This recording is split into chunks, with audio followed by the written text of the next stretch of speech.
Salut, moi c'est Nicolas. J'ai toujours voulu travailler dans le milieu de l'aéronautique, mais je ne savais pas comment m'y prendre. Ayant maintenant 25 ans, j'aimerais aider toutes les personnes qui souhaiteraient se cultiver dans ce domaine, mais également toutes les personnes passionnées d'aéronautique, afin de pouvoir s'orienter dans la voie qui leur convient. Ce podcast sera basé sur une discussion, on pourra y retrouver plein de profils différents, tous dans le milieu de l'aéronautique, autant des personnes qui y étudient ou des personnes qui sont déjà dans la vie active.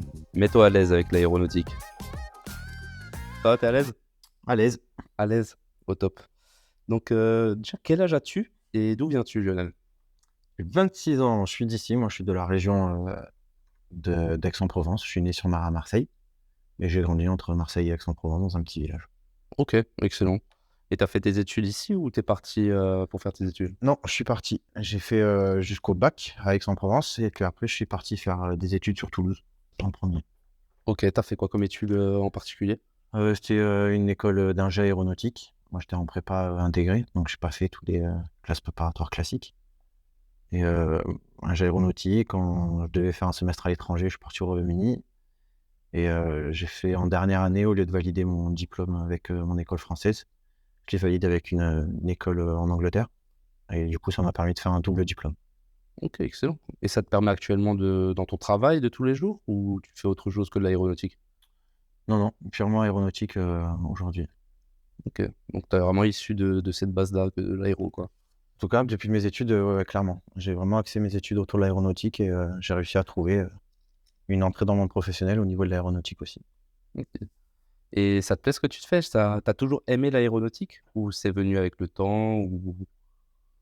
C'est plutôt un domaine qui est attirant, je trouve, parce que c'est quand même innovant à tout point. C'est très innovant, quoi. C'est à la pointe des technologies, tout ça. Après, je suis pas l'archétype du passionné de l'aéronautique, c'est juste que je trouve que c'est un milieu intéressant, innovant, et qui cherche à être parfait. Et c'est quand même porteur aussi au niveau français de travailler dans ce secteur-là. D'accord, d'accord. Et est-ce que tu as une petite, définition toi de l'aéronautique? Ou tu as la définition classique de tout le monde, tout ce qui est avion, hélico, ou tu as ta propre définition à toi? Non, ce serait plutôt ça, c'est tout ce qui est tout ce qui peut voler, ça va au-delà de tout ce qui est au-delà de tout ce qui est hélico, avion. Il y a aussi tout ce qui est montgolfière, dirigeable, tout ça, ça fait partie de l'aéronautique. C'est quand même ce qui permet de se déplacer dans les airs aéronautiques. Mmh. Et c'est quoi qui te plaît le plus là-dedans? C'est plus les avions, les hélicos, les montgolfières comme tu m'as dit? Ou tu as une chose spécifique que tu aimes ou tu aimes un petit peu de tout? En premier lieu, plutôt les avions. Moi, je trouve ça impressionnant de voir que des trucs comme ça qui pèsent des tonnes arrivent à voler. Après, au niveau technique et ingénierie, c'est beaucoup plus complet un hélicoptère qu'un avion. Beaucoup plus technique et beaucoup plus précis un hélicoptère qu'un avion. Donc, Ça va. un peu des deux. Mais je trouve plus beau un avion qu'un hélicoptère. Je suis d'accord avec toi perso. Et là actuellement dans ton métier donc que tu fais, tu travailles principalement sur des hélicoptères du coup? Oui, uniquement des hélicoptères même. OK. Et qu'est-ce que tu fais principalement? Ça consiste en quoi ton métier? Moi, je suis programme manager chez Sonovision là. Donc, globalement, j'ai l'interface avec le client qui est Airbus Hélicoptère pour nous.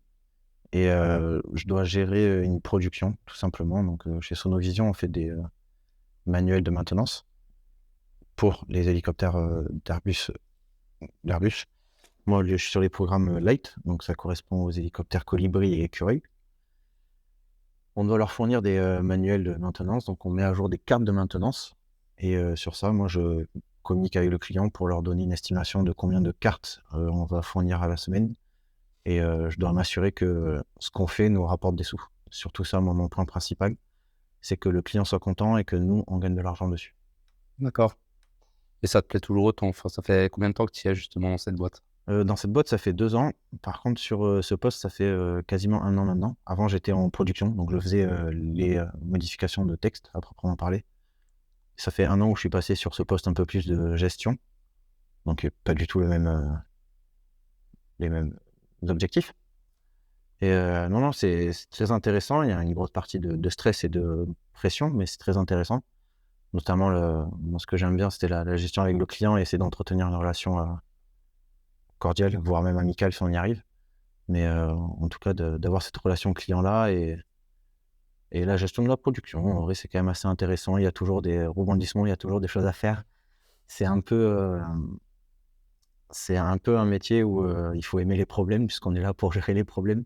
S'il C'est n'y en ça. avait pas, il y aurait pas ce métier-là. Mais, c'est assez intéressant et on s'ennuie jamais en tout cas. C'est bon. Bah, c'est bien, je suis content du coup si ça te plaît. Très heureux. Bah, merci. Et bah, actuellement, toi, tu as un alternant. Donc, qu'est-ce que ça t'apporte en fait d'avoir un alternant? Et est-ce que tu penses que tu l'aides au maximum, quoi? Alors, malheureusement, moi j'aurais aimé l'avoir, dans un autre contexte. Quand, il y a eu, donc Eddy, alternant qui est venu, j'étais encore sur un poste en tant que productif, un poste de production et donc j'étais content de l'accueillir. J'aurais pu, l'encadrer comme il se doit, tout ça pour au sein de l'équipe et juste avant son arrivée, j'ai changé de poste pour ce poste de gestion-là, où du coup j'étais un peu plus loin des équipes. Donc, j'espère en tout cas que si, tu l'interviewes, il te dira que j'ai apporté pas mal pour, dans son année, mais je pense que j'aurais pu apporter beaucoup plus si j'avais été avec lui, en production. Hem, mais, non, non, c'était, une 1 pour moi en tout cas d'avoir un alternant. C'est, c'est pas mal même si, je pense pas forcément avoir été le meilleur, maître d'apprentissage sur cette année-là.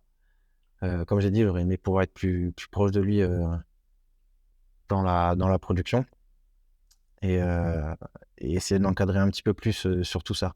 Après, j'ai essayé d'avoir, notamment une partie, de son alternance qui est plus tournée gestion justement, où là, j'ai peut-être un petit peu plus de poids et d'importance dans son projet. D'accord. Après, du coup, c'est le premier alternant que tu as, donc forcément, c'est logique que tout soit pas parfait au début, quoi. Oui, oui, bien sûr. Après, enfin, j'ai toujours aimé même, à l'école, tout ça, quand on travaillait entre potes, j'ai toujours aimé avoir ce côté, pédagogique et apprendre quand je connais quelque chose, le partager. Quand je connais pas, je préfère pas m'aventurer, mais quand je connais quelque chose, essayer de le partager. Donc j'aurais préféré être encore avec lui en production, essayer de lui partager ça, quoi, sur les choses que je connaissais et que je maîtrisais plus que, où là, finalement, je l'ai eu en même temps que moi, je devais apprendre aussi un nouveau poste. Donc j'étais un petit peu plus focalisé sur moi, essayer de bien faire mon poste, plutôt que de l'accompagner lui dans son projet alternance, en tout cas au début. Ouais. Maintenant, tu arrives un petit peu à allier les 2 vu que ça fait quand même un petit moment que tu as changé de poste. Donc ça va, je pense que tu commences à le connaître un petit peu maintenant. Oui, oui, on a réussi, mais même nous, on a quand même pas mal discuté aussi tous les 2. On a mis en place des routines entre nous pour qu'il y ait plus d'échanges sur le travail en lui-même et même sur, le rapport qu'on peut avoir, entre nous 2, quoi. Donc oui, c'est plus simple sur la fin, c'est plus simple, mais du coup, il y a toute une première partie. Je pense que j'ai pas forcément été assez présent, avec lui. Bon, après, c'est pas grave. S'il arrive au final à avoir son année, à réussir à Oui, bien avoir sûr, son il faut que diplôme. l'année soit bien passée pour lui, au niveau professionnel et puis, qu'il valide tout ça. Ça, pour le coup, par rapport aux dernières présentations qu'il a fait, je pense qu'il y aura pas de problème. Mais, voilà. Non, non, ça sera gratifiant, pour moi s'il arrive à avoir son année, c'est sûr, mais, ce sera plus important pour lui que pour moi. Ça, c'est sûr. Et du coup, par rapport à ton métier de PMO, pour toi, dans l'aéronautique, du coup, ce que tu fais, quels sont les points positifs et négatifs de ce métier? Actuellement, vu que tu gères du coup des manuels de maintenance, Mmh. donc c'est quoi les points positifs et négatifs? Et d'ailleurs, c'est quoi vraiment un manuel de maintenance? Le manuel de maintenance, tout simplement, ça va vraiment expliquer comment venir, déposer une pièce, comment venir l'entretenir. On en a tous, chez nous des manuels de maintenance à chaque fois qu'on achète un outil, que ce soit un micro-ondes, un four, n'importe quoi. On a forcément un manuel qui est livré avec, qui nous explique comment est fait l'objet en lui-même, comment le maintenir dans les meilleurs, pour qu'il soit dans le meilleur état le plus longtemps possible. Ben, ouais, c'est exactement pareil pour un hélicoptère, en beaucoup plus poussé parce qu'il y a beaucoup plus de choses que sur un four, par exemple. Forcément. Mais, c'est exactement le même principe. Donc il y a tout simplement des explications, données au technicien qui fait la maintenance pour lui expliquer comment, bien faire son travail et respecter, toutes les conditions de qualité et de perfection que l'aéronautique demande, qui est quand même très poussée. Parce que justement, c'est le moyen le plus sûr de ce qu'on regarde un petit peu sur les réseaux, sur internet, l'aéronautique. Donc c'est vraiment poussé, quoi. Ces manuels de maintenance, ils montrent qu'il faut une précision, une rigueur dans tout ça, quoi.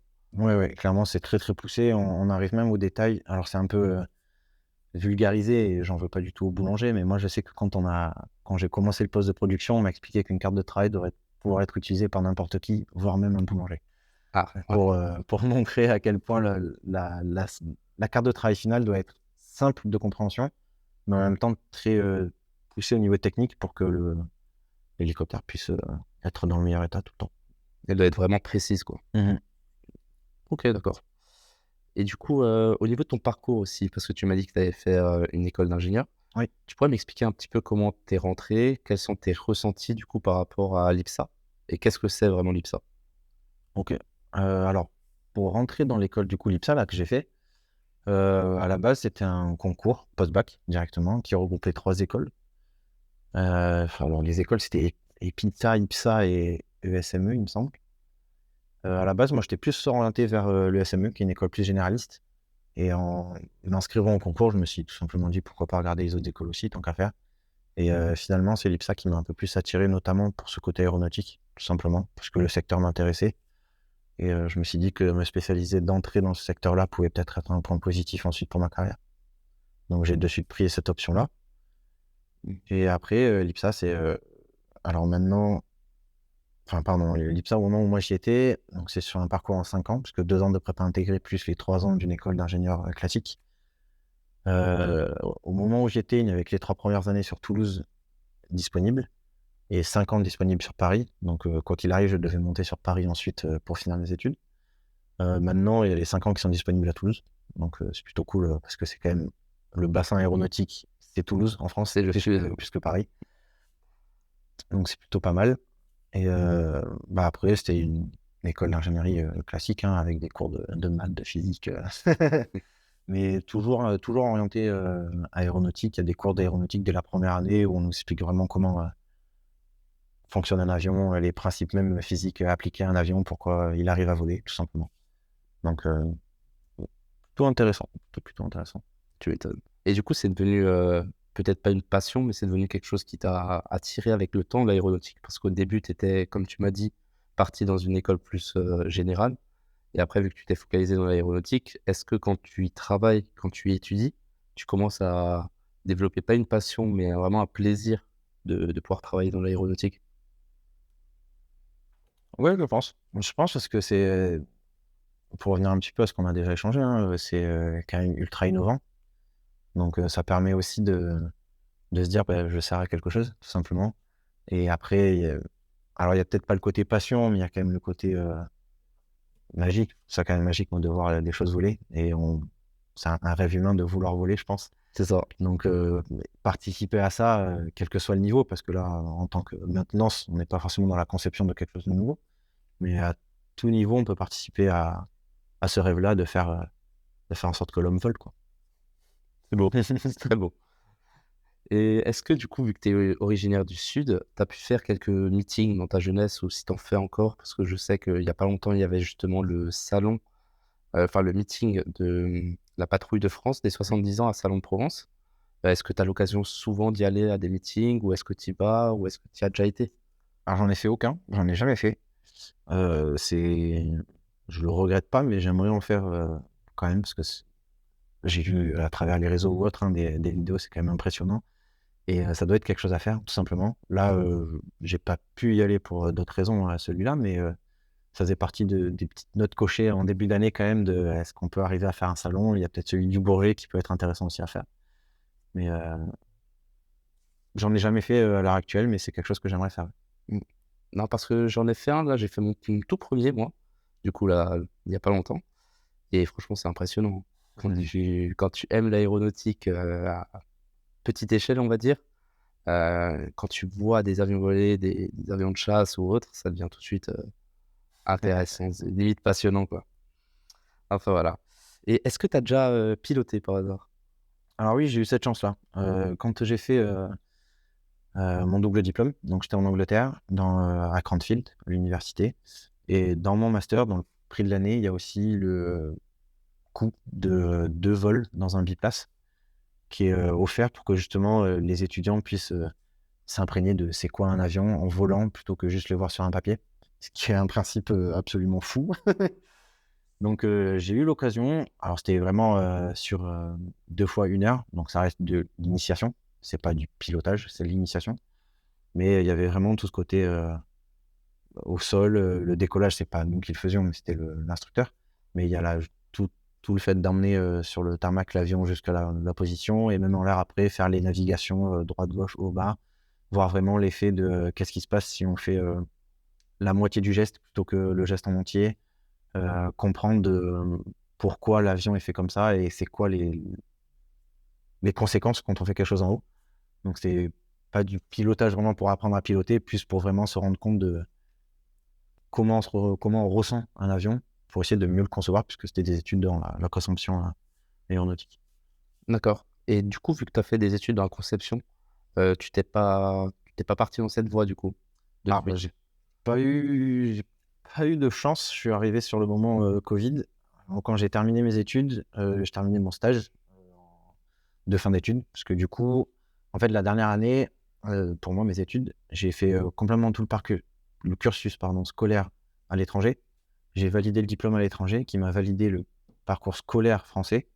Mais pour le diplôme d'ingé français, il faut aussi une période en entreprise. Donc, j'ai dû faire cette période en entreprise-là pour valider le diplôme. Je l'ai faite et je l'ai terminée en mai 2020, où était gros lockdown en France. J'avais signé un contrat, mais finalement, j'ai été coupé parce qu'on ne pouvait plus m'accueillir à cause du Covid. Donc, pendant un an, quasiment un an, j'étais sans emploi, en recherche, tout simplement. Mais bon, le moment n'était pas le bon pour pouvoir être embauché. Ouais. Et en fin d'année 2020, Sonovision m'a contacté et j'ai saisi l'opportunité tout simplement de revenir dans le monde du travail, d'autant plus que c'était le milieu aéronautique aussi, en me disant bah, rentre là-dedans et après tu verras bien si ça te plaît ou pas, si tu comptes rester ou faire carrière à Sonovision ou pas. Mais en tout cas, mets déjà ce pied-là dans l'aéronautique et travaille dans l'aéronautique. Bah, c'est bien hein, justement que t'aies pris cette voie-là, que tu t'es dit, ben, allez, je fonce, même si c'est pas exactement ce que je veux faire, bah, je fonce Mhm. tout de suite pour avoir une première expérience, quoi. Bah, c'est bien, nickel. Et est-ce que tu as déjà rencontré des difficultés dans l'aéronautique? Vu que tu as fait des cours dans la conception, est-ce qu'il y a eu des dossiers qui étaient compliqués quand tu étais en stage, par exemple? Vu que là, tu pas pu travailler directement dans la conception. Ouais, alors même en stage, du coup, j'ai pas eu la chance d'être en conception pure, mais pendant mes études, en conception notamment, ce qui est un peu dur à entrevoir, c'est souvent que on a plusieurs options de conception. On doit toutes les étudier jusqu'au point où ça prend trop de temps, donc il faut qu'on en choisisse une. Et quand on en choisit et que finalement c'est pas la bonne parce que ça ne peut pas aboutir, quelles que soient les raisons, hein, que ce soit des délais trop grands, des coûts trop grands ou des incapacités mécaniques ou physiques, ça fait mal de se dire qu'on a passé la moitié de son année par exemple à bosser sur quelque chose qui finalement n'est pas réalisable. Donc il y a ce genre de recul-là à avoir où bah, quand on fait de la conception, on peut très bien se retrouver dans bah, j'ai travaillé 6 mois pour rien. Parce qu'au final, toute mon étude prouve que ma solution ne fonctionne pas. Ouais. Donc ça peut être dur à prendre en compte, mais il faut se dire que c'est jamais perdu en fait, parce que toutes les études que tu as pu mener là pourront peut-être t'aider pour un autre projet ensuite, ou pourront aider d'autres personnes, ou ainsi de suite. Donc il y a vraiment... il faut arriver à prendre un petit peu de recul, mais sur le moment où, si jamais ça arrive, tu te rends compte que tes 6 mois ne servent à rien parce que ta solution n'est pas viable, c'est un petit peu dur. Ouais. C'est un peu chiant, je suis d'accord. Est-ce que par hasard, si tu pouvais changer ton parcours scolaire, si tu avais quelque chose à changer parce que tu n'avais pas aimé ou que tu voudrais changer, Mm. qu'est-ce que ce serait? Euh, Honnêtement, moi, j'ai quand même vraiment aimé mes études, que ce soit même au lycée, tout ça. J'ai eu la chance de pouvoir aménager des activités extrascolaires et mon lycée aussi. Donc, c'est pas vraiment quelque chose que j'ai pas aimé dans mes études. Après, j'ai des centres d'intérêt qui sont... j'adore l'histoire, par exemple, et j'ai pas du tout fait d'études dans ça. J'adore l'histoire, mais j'ai horreur de chercher dans les bouquins. Donc, c'est pour ça que j'y suis pas allé, parce que je pense que ça ne devrait pas matcher, tout simplement. Je pense pas. Euh, mais non, non, j'ai pas forcément de regrets dans mes études. J'ai même eu la chance d'aller à l'étranger, ainsi de suite, pour faire des études et vivre des expériences humaines folles. Donc, j'ai vraiment pas de regrets ou de choses que je changerais dans mes études. Après, on a tous ce côté de si j'avais étudié un petit peu plus avant, j'aurais peut-être eu des plus belles opportunités ensuite. Mais bon, faut dire qu'on a profité avant aussi, donc. Bah, c'est bien, c'est bien. J'ai encore 2 petites questions et après je te laisse tranquille. Quel est ton aéronef préféré? 350 Airbus. Il est magnifique. Il est vraiment beau. Il a quelque chose de gracieux, je trouve, plus que d'autres. Après, Si t'en as même un dans le militaire. Hein. ouais, j'allais dire après, c'est difficile parce que on voit donc là, par exemple, bon, j'ai cité le 350, mais c'est tellement différent, par exemple, avec le Blériot, je sais pas combien, qui a fait la traversée de la Manche, où là, ça ressemble presque pas à un avion, mais c'est mythique. Ou encore des hélicoptères, il y a tellement de types d'aéronefs différents. Mais je sais pas, le 350, il est juste beau, je le trouve juste beau. Bah, ça suffit. Hein. Oui, oui, oui. Parfait. Et du coup, la petite dernière question. Si tu avais un conseil à donner à des personnes qui veulent travailler ou étudier dans l'aéronautique, ce serait quoi? C'est compliqué comme question. Je vais être peut-être un petit peu plus large. Avant tout, lancez-vous dans quelque chose qui vous plaît. N'y allez pas parce que papa, maman a envie que vous travailliez dans ça. N'y allez pas parce que des amis y vont et que vous voulez rester avec des amis. Lancez-vous dans quelque chose qui vous intéresse comme ça. Après, vous pouvez avoir raison et c'est le métier qui vous plaît ou les études qui vous plaisent. Ou alors non, et finalement c'est autre chose et vous arriverez à vous réorienter. Il n'y a aucun problème. Mais faites quelque chose qui vous plaît. Sachez juste que l'aéro, c'est très, très perfectionniste à tous les niveaux. C'est quelque chose où ils vont aller chercher la petite bête tout le temps pour que ce soit parfait à tous les niveaux. Que ce soit dans de la conception, dans de la gestion, dans de la maintenance. Tout doit être absolument parfait. Tout simplement parce que quoi qu'on fasse à n'importe quel niveau sur un aéronef, il y a des vies qui sont en jeu derrière. Quelqu'un va le prendre, quelqu'un va monter dedans. Et si ça tombe, c'est très rare que les personnes survivent derrière. Donc, quoi qu'on fasse sur un hélico ou sur un avion ou autre, les vies sont en jeu derrière. C'est pour ça qu'on va chercher autant de perfection dans ce qu'on fait. Ok, bah parfait. Bah, je te remercie, chef. Merci à toi. Merci, Lionel. J'espère que tu es plus à l'aise avec l'aéronautique. Merci d'avoir écouté le podcast. Si cela t'a aidé à comprendre un peu plus le milieu de l'aéronautique ou bien de savoir vers où te diriger dans ce magnifique milieu, je suis le plus heureux. Si tu penses avoir des amis qui se cherchent ou qui s'intéressent à ce domaine-là, n'hésite pas à partager. Tu peux également mettre la note de 5 étoiles, cela m'aiderait beaucoup. Ciao.